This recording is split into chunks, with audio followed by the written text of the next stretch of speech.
Hello and welcome to Thought Leader Magazine. My name is Chris Carr. I'm the host of today's show, and we are very, very excited to have Mr. John Bates of Executive Speaking Success. John is a legend. Let me give you some real quick background. I am in the marathon push of trying to be ready for my first TED Talk in 2022, and I said, you know what? I really want to take this thing seriously. I need to talk to a master here, and I asked everybody, and the people I respected most said, you got to talk to John. Talk to John. We immediately connected. Literally, his background is like a nerd thing that him and I share in common. And I was like, man, I got to have you on my show because what I'm learning in 5 minutes, it's like the world needs to know. So, John, welcome to the show. Thank you, Chris. Thank you. It's great to be here. Yeah. And when I say you're the legend, you're going to find out very quickly what I'm talking about here. John has accomplished has a very, very impressive resume, done a ton of stuff. Besides all the stuff, he's cool too. Like I watch his intro videos and he's surfing and he's doing stuff that people in Philly say, oh my gosh, people do that stuff for real. Yeah, man. So tell us real quick, tell us a little bit about yourself. Talk to us about executive speaking. It's executive speaking success, or is it series? ExecutiveSpeakingSuccess.com. Okay, that's right. Yeah. Okay, so that's the website too. I wrote down series. So I apologize. That's all right. Tell me a little bit about that. And I want to give you the precursor here is that John has done multiple TED Talks, helped a number of people do TED Talks. But what he's famous for is an article he wrote for Inc.com. So unpack that in your story, because I think that is really, really cool. Well, that's a great place to start because I'm one of the most prolific TED format trainers in the world. I've never worked for TED. I love TED. They love me, but they don't endorse me. I'm not that, but I've trained for about 35 or 40 TEDx events. We can get into the difference later, but, So I've been the official coach for people for at least 35 or 40 TEDx events. I've also trained probably by now thousands of people in the TED format in corporate America. And I absolutely, totally, utterly blew my first time on the TED stage so badly that if you do a Google search, John Bates TED fail, I come up. Right. So, I guess there's nothing like just really failing at something that matters to you to make you want to get good at it. Right. Yeah. That's why I said you're the legend, John. Yeah, I'm a legend. I show up when you search John Bates TED fail. That's right. That's me. So, Awesome. and I made the big mistake, Chris, of, there's a few things I identified, but the number one overarching problem that I had is that even though I tried not to do this, I was doing it for myself. Yeah, sure. I got up there on that TED stage. It was not the main stage. It was a side stage, but it was at the TED conference live during the TED conference. And I did it for me. And I'm so embarrassed to say that. It still gives me a pit in my stomach. It makes me want to throw up, but it's such a common mistake that I see, and it's so human, but it doesn't work at all. Not at all. Yeah. Yeah. You in the blog that you wrote, you talked about I don't know what you would call them, the 7 deadly sins, but you had the deadly sins of the TED Talk. And, I think some of them were, you tried to pack too much in. You maybe had an agenda. You were a little bit self-serving. You talk fast.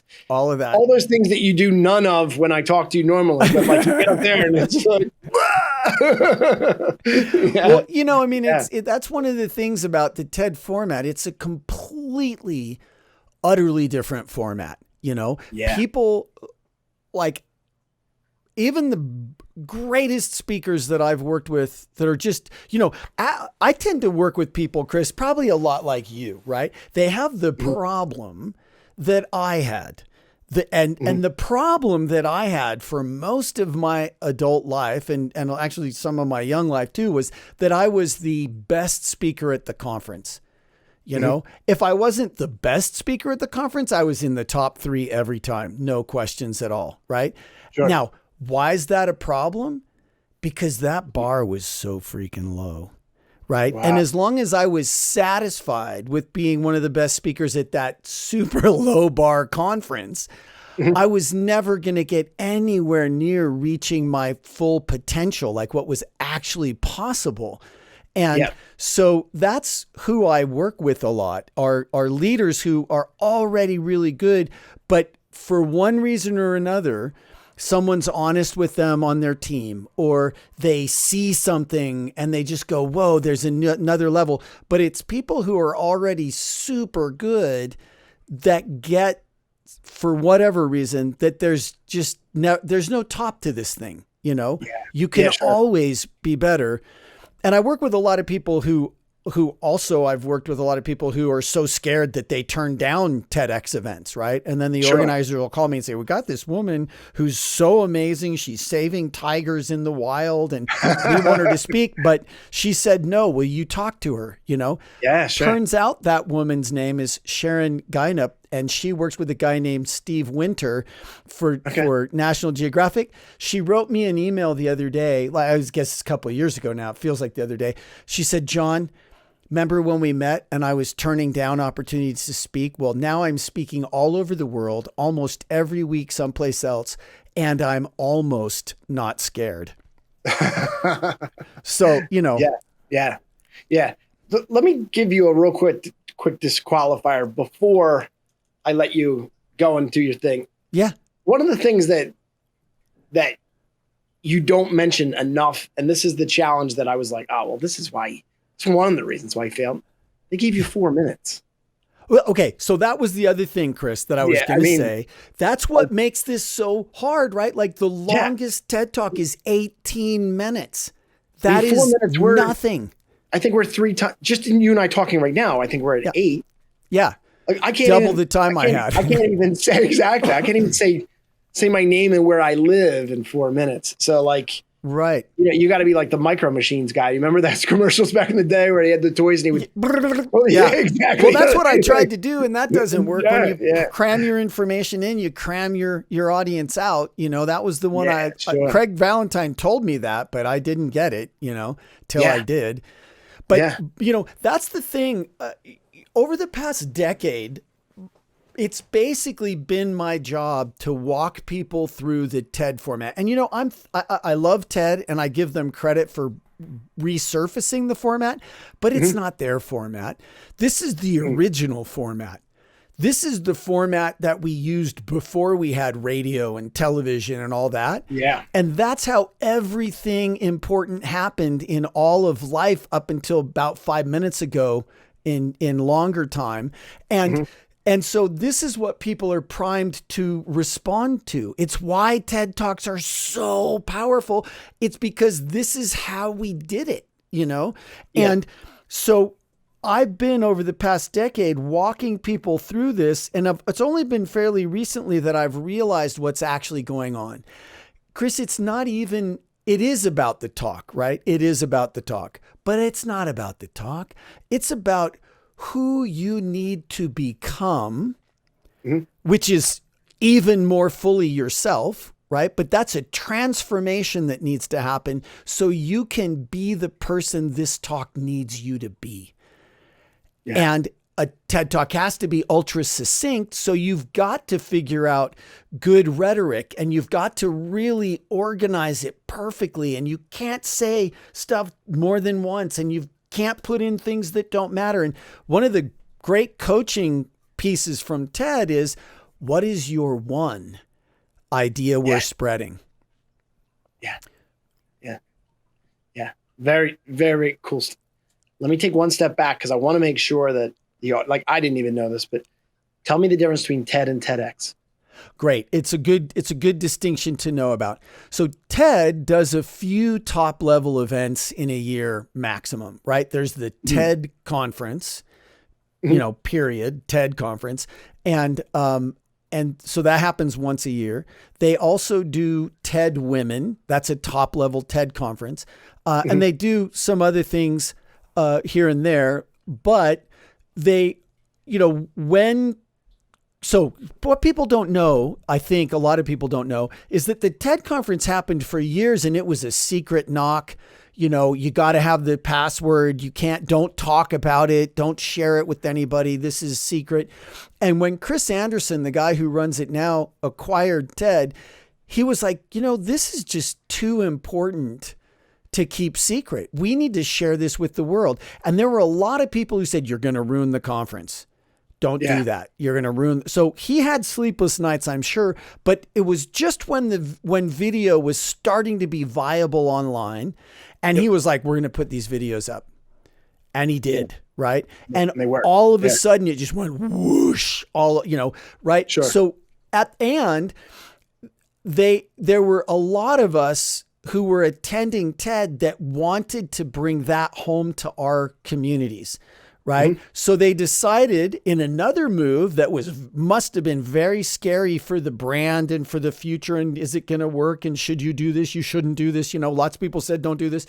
But he opened up TEDx licenses, and a TEDx is a locally organized, all volunteer effort. It has to be volunteer.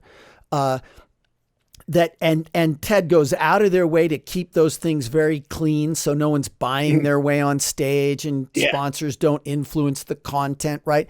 And it's the TED platform in a local environment. Now, so the great news is that gives people who are doing it from the goodness of their hearts the way to give local people in their community a platform and bring that great TED vibe to their locale. The other side of it is that some of them are really, really well organized. Some are as good as TED, or maybe even once in a while even better. Some of them are like bad little league football, the quality level is all over the map just because you got different people and it's all a volunteer effort. And, they have to jump through a lot of hoops to get approved by TED, but TED's not in charge of that, Well, how do they select the speakers for TED, and then how do they select the speakers for TEDx? Okay. In other words, like you can fill out a form to be on a TED on the stage, but that doesn't mean that you get a chance, right? No. So how does that work? Well, so what I compare it to is getting on the TED stage itself. It's a fairly opaque process, and I think on purpose, because there's so much pressure to get on that stage, right? People want to get on that stage. So, you can go submit yourself or have somebody submit you as a potential speaker. But it's still an opaque process, and it's kind of like lightning striking, right? Like, there's just so many people in the world that want to get on the TED stage, that one annual conference. And there's just so many who are going to, right? And it's not a big number. Now, when it comes to TED though, and this is also true for, like, all this stuff is somewhat true for TEDx too, but TED is always looking to get people that are part of the community on stage before they go outside the community looking, right? Okay. So I had a guy that I worked with who's an amazing, amazing dude. He created this treatment for keratinosis or something, saved an Olympic bobsledder's eyesight with something that works. That's not, the current process is super lame. His process works and is awesome. And so he talked about that, and it was such a great talk that the TEDx organizers wanted to submit him to TED. So he applied as a speaker, and he got an email back that said, hey, you know what? This is really interesting. We're already full this year, because they're always full at least a year in advance. Like, people are working on those TED Talks for a year plus before they go give them, by the way. But so they said, we would like to have you, but we would like to invite you to be part of our community. Here's an application to TED Med, which is what he was applying for. Please come join us. And okay, so that sort of feels like, anybody that applies, they're trying to sell, right? You could see it that way, but that's not my experience of the organization. The experience is that it is exactly what they said. They were full. They think he's interesting. They're usually going to pick people from the community that are coming, that are part of this, that are contributing already. So here's an invitation to come join the community. Come meet us. Let us meet you. Let's, and And he actually asked me, he's like, is this a scam or should I go? And I'm like, oh, you should totally go. Yeah, sure. Yeah. Sure. Anytime you're invited to the party, you should go. And same thing with TEDx, right? Yeah. So like how many people would try out for a TEDx opportunity and then how many they select? I mean, it really depends on the city and the population density and things, because all of TEDx events, they're all locales, right? Like TEDx Philly, TEDx LA, TEDx Santa Monica, TEDx New York City, whatever. Yep. And so it depends on the population density, but all I can say is, do you know anybody who doesn't want to give a TED talk? You know what I mean? Right? Like, so everybody wants to speak at that TEDx event. And it's the difference is that TEDx is an all volunteer effort. And people are giving you a really wonderful platform as a speaker. So as a side note, prima donnas, the TEDx community knows who they are and they don't like them. Like if you're a prima donna speaker, don't even bother. Right. Yeah. Yeah. And the best way, I think, is to play the long game. So go to the next time that there's a TEDx event in your community. Say hello to the organizers. Ask them if there's some volunteer work you could help with, right? And then once you have a relationship with them, they'll ask what you do. You know, you can tell them, say, if it's interesting to you, I'd love to share about it, right? And don't do it for yourself. The ones that are going to work are when people let go of their agenda and just share the most important thing they could share, the thing that's going to make the biggest difference. And guess what? When you do that with no agenda, people fall in love with you and they go buy your freaking book, right? Yeah. But if you show up there to sell your book, you're going to fail like I did. Yeah. Now, but let me just ask that question one more time from TEDx perspective. Yeah. Do you go, what's the day like? Do you get to try out? Do you pitch your story and if they like your story, then like, how does that process work? So I would back it up even more, Chris, and say, find out when they're having an event and register for the event and go. And when you get there, say, hey, who are the organizers, and shake their hands and say, thank you for doing this. And I'm really excited, and then I do think that it just really depends, because it's so all over the map, right? Because you've got so many different people doing these TEDx events, but a lot of times they will do like a call for speakers, right? And typically what I've seen the most is they'll ask you for some idea of your talk, what you're going to talk about. They might ask you to record yourself just telling them the idea, you do a recording and then you upload it to them. And it's all gotten shaken up by coronavirus lately, right? Like they might have done that stuff more in person, but I think that probably it's a pretty easy, because you don't have to rent a venue. You don't have so this might be the way it goes for the foreseeable future. And so, give us an idea of what your talk is in writing. Tell us about your talk on video. And then the good TEDx events are going to have some speaker handlers, coaches, helpers, and their quality might vary, but, they're going to look this stuff over, have some conversations with you. And at a certain point, they'll say, hey, we would love to give you an opportunity to speak here. Right. So now, you submit an application, right? Typically you send a video. What happens to the people that they just never get a call back? Right. Would you recommend that they just do they go to another city, or do they keep going back to the same city? What do you recommend that they do? I mean, I recommend that from a persistence standpoint. Yeah. So, I mean, I think that, you can always be the gentle rain, right? Yep. Like if they don't get back to you, you can say, listen, I just wanted to see if you had any thoughts for me. If you, I just love your feedback either way. Right. And be nice about it, and get that they're super swamped and busy, and be the gentle rain, and then I think that if you've got, it's good to think about what's your geographic angle, right? Like I'm I live in Salt Lake City now, so TEDx Salt Lake City would be a natural, or one of the close places to TEDx Salt Lake City. Yep. But I also lived in San Francisco, and I lived in Los Angeles, and I do a lot of work in New York. And so I could arguably apply to all those places and let them know about my connection to their territory, if you will. Yep. And I think that really the best thing that you could do if you don't get picked is to really kindly, gently, honestly ask for their feedback of what they thought, and then listen. Mm-hmm. Could you give me some feedback? This is something I'd really like to do. I've got a long view on it. It doesn't have to happen tomorrow, but I would love to keep getting better. So could you give me your thoughts on my application? Yeah.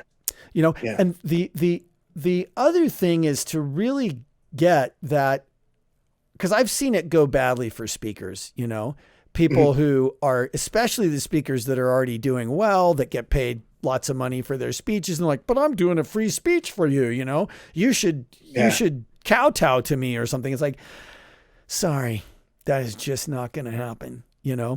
And the other thing is they don't want speakers that are going to parachute in and then immediately be extracted, right? If you're going to speak at TED or TEDx, they want you there for the whole event. They want you mingling with the audience. There is, in the mental construct for TED, there is no difference between the audience and the speakers. It's just the speakers are on stage. Okay. And they want people to be there and exchange ideas and like lead a conversation after their talk over the lunch thing, or, so people who are there to engage, that like, it is not a one and done, show up, leave, I could get a couple of these in one day. That's not how to approach it. Sure. Yeah. This is kind of fascinating to me, because what it looks like from the outsider's perspective and what it looks like, you know what I mean? Yeah. Oh, like, yeah. For one, it looks like it's extremely difficult to be selected for TED or TEDx. Obviously, TED is very different than TEDx, but you know what I mean? It feels like, wow, only the few, they only take a few good men. You know what I mean? Right. Yeah.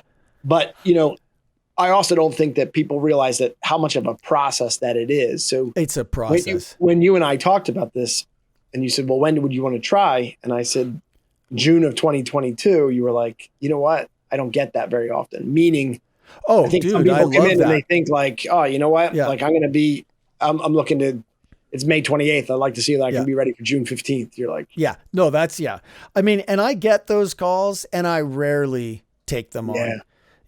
Like there's a woman I'm working with right now who's really up against a deadline, and it's only because we had a previous friendship and I really like her that I even said yes.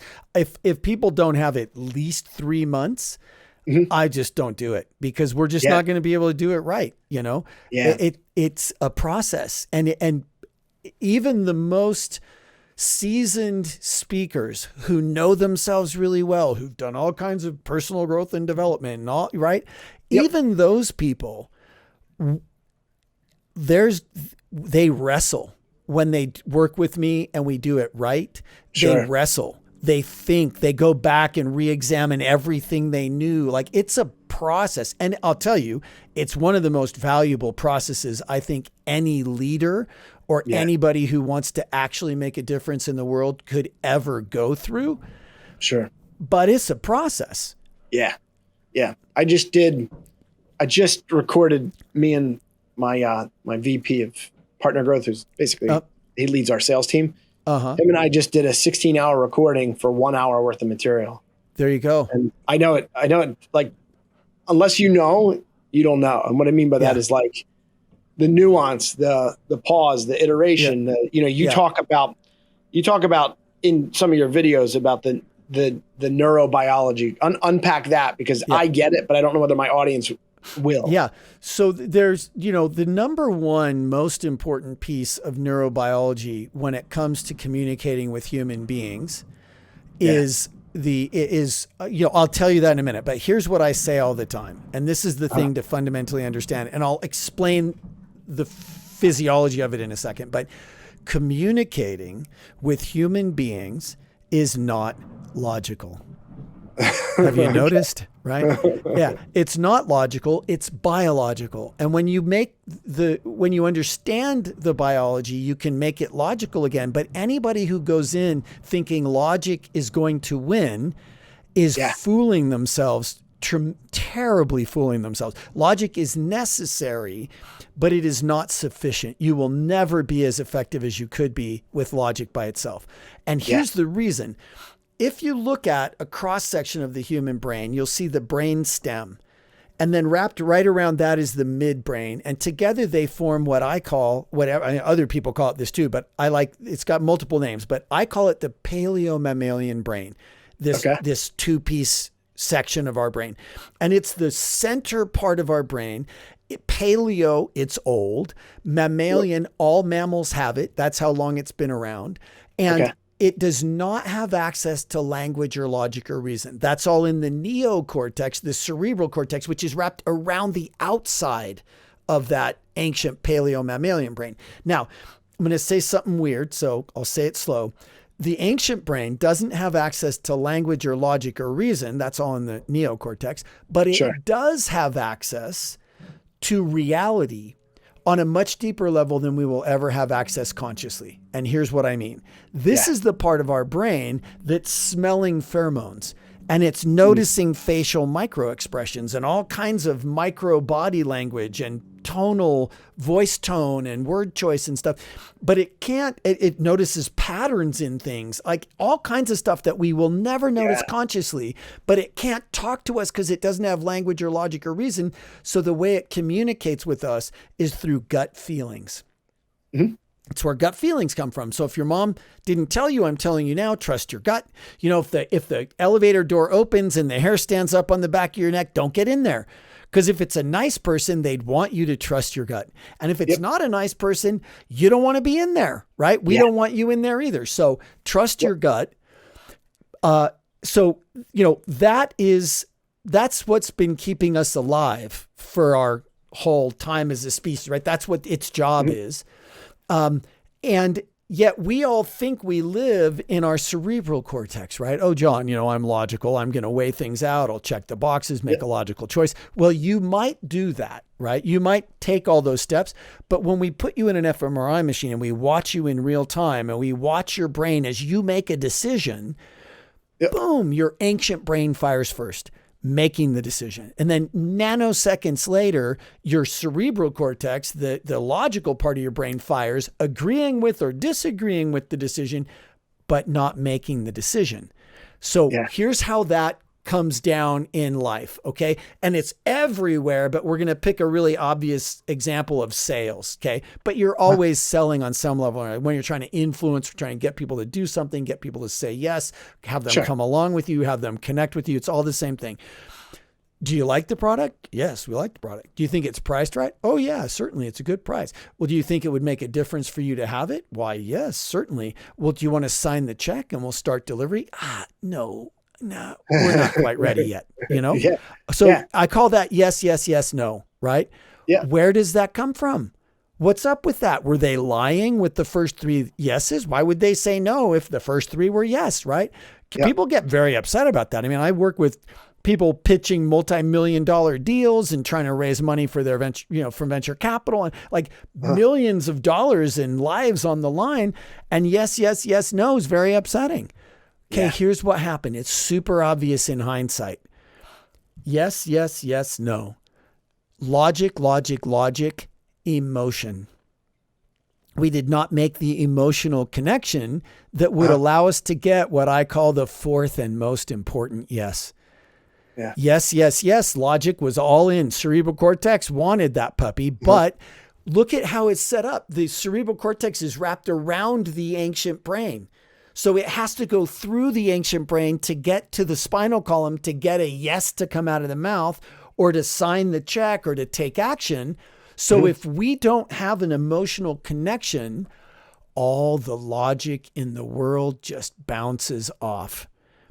And that's one reason why TED Talks are so powerful, because in the TED commandments, it says, don't just tell us the good stuff, tell us the whole thing, right? You've got to be vulnerable and you've got to make it personal and tell us a story and take us on the journey. And so the way that TED Talks, that TED format, what I call the original format, works is authenticity and connection and stories and all this stuff that actually works with human beings neurobiologically. And the big deal is we have to make an emotional connection before we try to get anybody to do anything or sign on to something or take an action. Because if we don't, we'll get yes, yes, yes, no. Yeah. You know what? I've got so many, as you're talking, like I just have all these like nuances of things that I agree with you 1,000%. Like, it's like really weird. And this is how you can sort of start to see some of these things. So I just shared a meal, this will come out later. So I'm not going to expose myself to who I shared my meal with, but I shared a meal with someone recently. And then I literally, after the meal, I called the 2 other people I was friends with.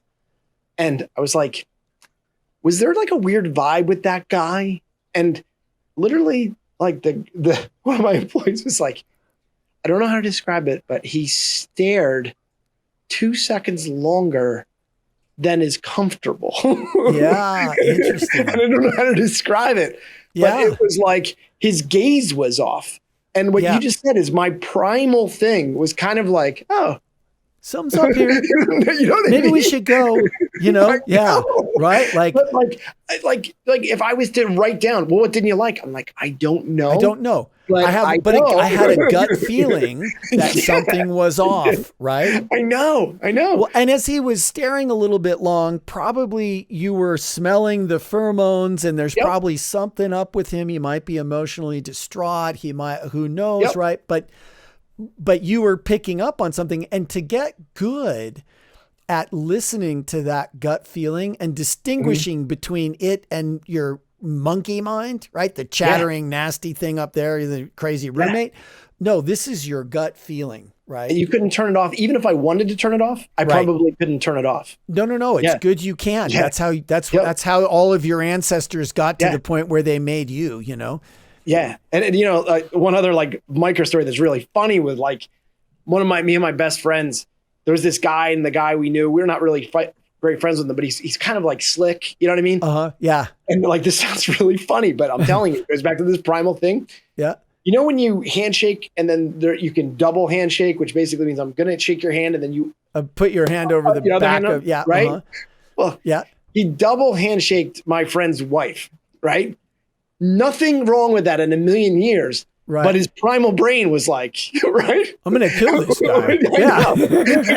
Don't grab my wife's hand like that. Exactly. Yeah. And we joke around about, oh my gosh, you gave her the double. You know what I mean? Right. Well, I mean, that's the thing though. It's not logical. It's biological. Right. Yes. And I think that we're all so used to logic, and we send emails at the speed of light, and we think that we should be logical, and we override that emotional kind of non-logical stuff as much as we can. That's to our own detriment. Yeah. So you and I were talking beforehand, and we're going to talk a little bit about this right now, is like, I think you're going to look back in history, and I think you're going to find people that had average to above average products, but not the best product. Yeah. But they were excellent communicators. They were excellent at the craft. They got the small things right. And that's why you know their name. And there's other people that literally their genius will die with them. Yeah. You know what I mean? Yeah. We were talking about the difference between Edison, they compare Steve Jobs to Edison. Yeah. Yes. But in the current war, Edison lost, and nobody knows that. Yeah. So Westinghouse won his Lifetime Achievement Award, and it was called the Edison Award. There you go. But they beat him to get it. Yeah. Yeah. But Edison was a master at the craft of, you know what I mean? Of doing all that stuff. You know what I mean? Yes. Like Barnum and Bailey, like the Greatest Showman. Yes. That guy was just a master at the little things you're talking about. Yes. Do you know what I mean? Yes. Other acts were way better. Yes. His was second fiddle, but his showmanship, his ability to get make the small things important was like, yeah. It mattered. Well, and Chris, the dark side is already good at this. And it doesn't mean that everybody that's good at this is on the dark side, but I gotta say the preponderance of skill is with the dark side. They're already good at the freaking lightsaber, right? Yeah. Yep. And my goal in life is to have people with great vision and great ideas talk about them in a way that matches their great idea and their great vision, so they don't get run under the sled of somebody who's maybe even working for the dark side, but who totally knows all this stuff and is really good at it already, right?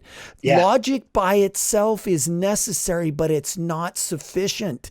The light side of the Force must deal with this. The light side of the Force has to start bringing this emotional connection and get good at the lightsaber, or we're going to lose. But here's the thing where I feel most people don't get it. And I think I learned this from you, but I might have learned it from someone else I was interviewing for this TED thing. And it was like, when you think of Apple keynotes, you think of Steve Jobs was a master. Yeah.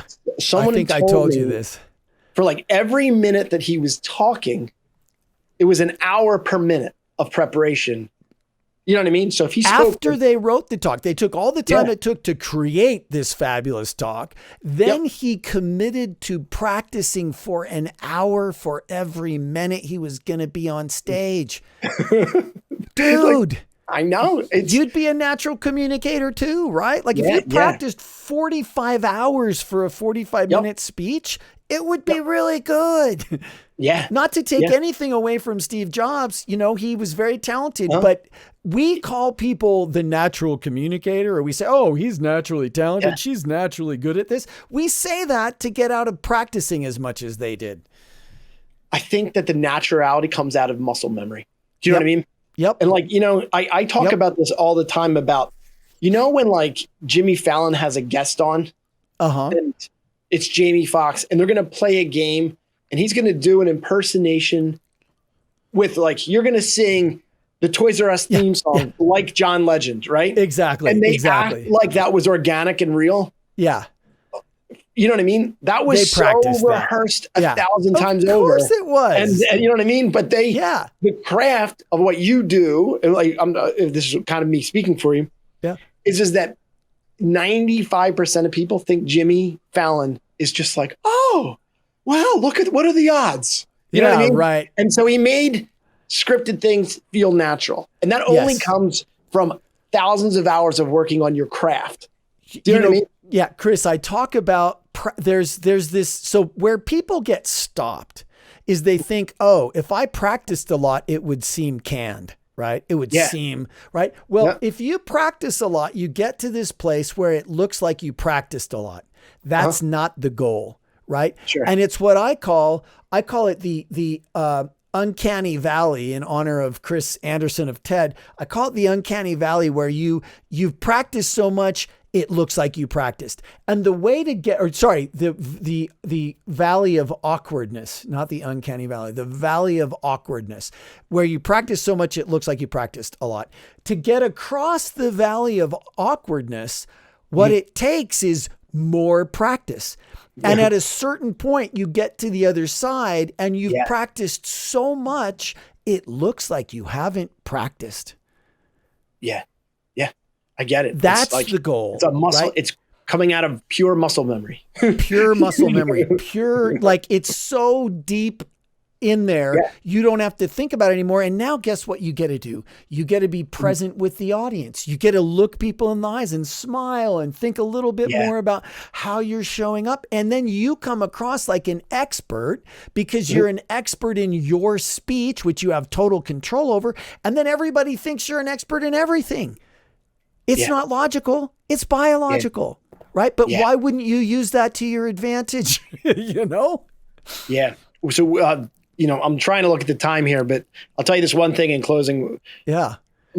Somehow I'm like 5'8". I shouldn't be a basketball fan, but Sixers have this one player. It's not the best player on their team, but he's a natural shooter. Yeah. and he's in a slump. And there's a Yeah. guy on the radio that said, you know what? You have to stop thinking. You have to stop thinking and you have to start scoring. Yes. And like everyone is like, what the heck are you talking about? But like I was like, that's exactly it. You know what I mean? Totally. And that is sort of Yes. where it comes from in the aspect of like, you know what? Like if you go on stage and you're thinking you're in a lot of, you got a problem. Yeah, no, you can't be thinking about what you're going to say next. That's the robotic, awkward, lame. Yeah. Ooh, I feel like I'm going to throw up because they're so nervous, you know? Yeah, exactly. No, it has to be, you have to be to the point where, you know, one of the guys that I know who spoke at TED a number of times, like on the main stage, he's like, you know, I practice till I can do it standing on one foot in the middle of a raging storm with the radio playing at top volume and, you know, cats howling backwards. Man. Right. Yep. And I'm like, yeah, okay. I get it now. I get it now. Yeah. Because I was not that guy. I was good at winging it. And that's what I did. Guess what? Uneven results, you know? Yeah, man. Yeah. I am so sad, man. We are literally at that time for you. Cause you know, I totally apologize. You know, one of the great books, if people are interested in this, I have a group called Live Like a Leader. It's a group training program. And we are reading Mirror Thinking by Fiona Murden.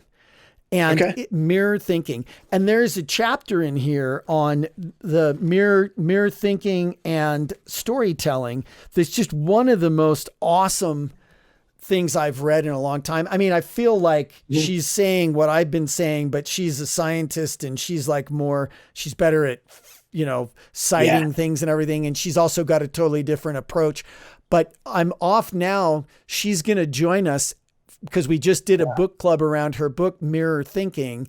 And she's going to join us and discuss it with us, with my Live Like a Leader group. So, but you know, the good news is, anyone who's listening to this, you could go find Mirror Thinking, and it's a really great book that goes very much into the neurobiology of things that will matter to you as a leader and a speaker and, you know, all that stuff. Just so that I give you enough time to promote yourself a little bit on this, if there are people that want to know about executive speaking success, you got Live Like a Leader, you got a bunch of stuff that I think if they just Google your name, but how do they reach out to you? What's the best way to get in touch with you? You know, they can go to executivespeakingsuccess.com and they can send me an email from there. The other thing that I would highly recommend is someone finds this interesting. I do weekly mini trainings that I send out in an email on Sunday morning. They're super short. They're super valuable. I go way out of my way to make this just an offering that people will want to look at. And if you are interested in this and you sign up for that, just go to my website, click resources. It's called a newsletter, but it's actually not a newsletter. It's a mini training. And if you look at that every week for the next 6 months or whatever, it will get your head so deep into this game and you will find that your results are just spectacular. You know, so that's my promise to people. It's totally free mini training. Get it at my website. And if they want to email me directly, just grab me from the website. It's, you know, it's easy. This is awesome. This is awesome. John, huge fan. Thank you. Love to have you back. Love to come back. Happy to do that. Super cool. So, you know, obviously that's how you get a hold of you. Obviously also just follow John, you know, he's moving and shaking and I couldn't recommend it, you know, anymore. So John, thank you so much for joining the show and we're going to catch you next time. Super welcome, Chris. Look forward to seeing you soon. Thanks, man.